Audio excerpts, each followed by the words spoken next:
Now these are the areas the Israelites received as an inheritance in the land of Canaan, which Eleazar the priest, Joshua son of Nun, and the heads of the tribal clans of Israel allotted to them. Their inheritances were assigned by lot to the 9½ tribes, as the Lord had commanded through Moses.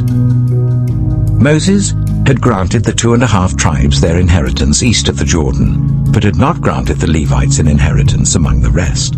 For Joseph's descendants had become 2 tribes, Manasseh and Ephraim. The Levites received no share of the land, but only towns to live in, with pasture lands for their flocks and herds.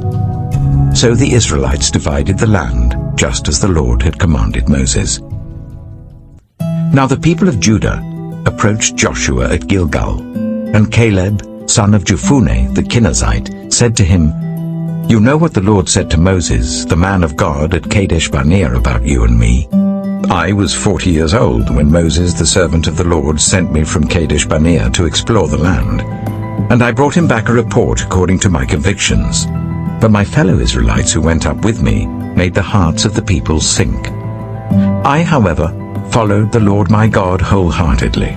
So on that day Moses swore to me, 'The land on which your feet have walked will be your inheritance, and that of your children forever, because you have followed the Lord my God wholeheartedly.' Now then, just as the Lord promised, he has kept me alive for 45 years since the time he said this to Moses, while Israel moved about in the wilderness. So here I am today, 85 years old. I am still as strong today as the day Moses sent me out.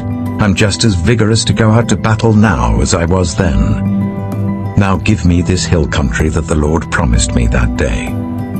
You yourself heard then that the Anakites were there, and their cities were large and fortified.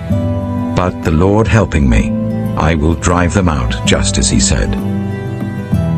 Then Joshua blessed Caleb, son of Jephunneh, and gave him Hebron as his inheritance.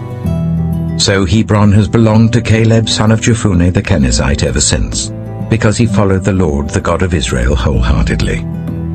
Hebron used to be called Kiriath Arba, after Arba, who was the greatest man among the Anakites. Then the land had rest from war.